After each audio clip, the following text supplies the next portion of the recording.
Beride bir hesap dünya zidin varsı yoktur. Birinin sonrədək çayını qeşida cürsi yoktur.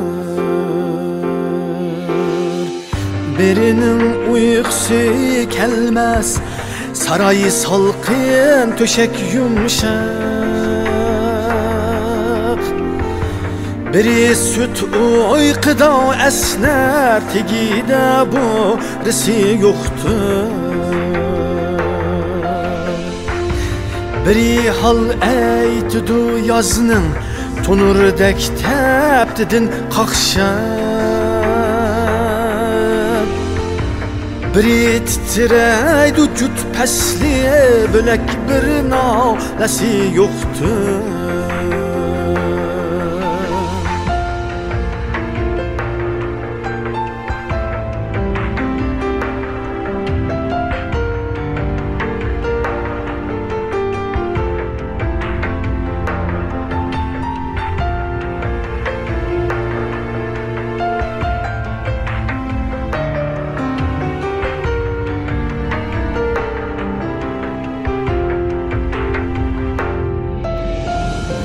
Birge ötmegey kadri, hayatının bakmıgaç ağrı.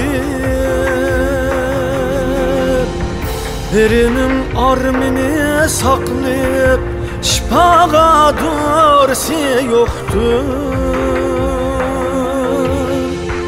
Ezeldin körmegen alem, murat məqsəd ki yetkəni. Cahan seynasının kemsiz yasalgan hoylesi yoktur. Ezeldin körmegen alem, murat məqsəd ki yetkəni.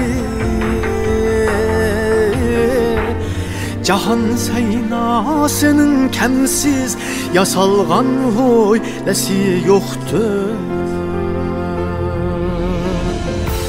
Aziz bilgin erişkenni keyin qoğlap yetelmeysen. Ömürni söz gelisen de hayatının çoylesi yoktur. Ömürni söz gelisen de hayatının çoylesi yoktur.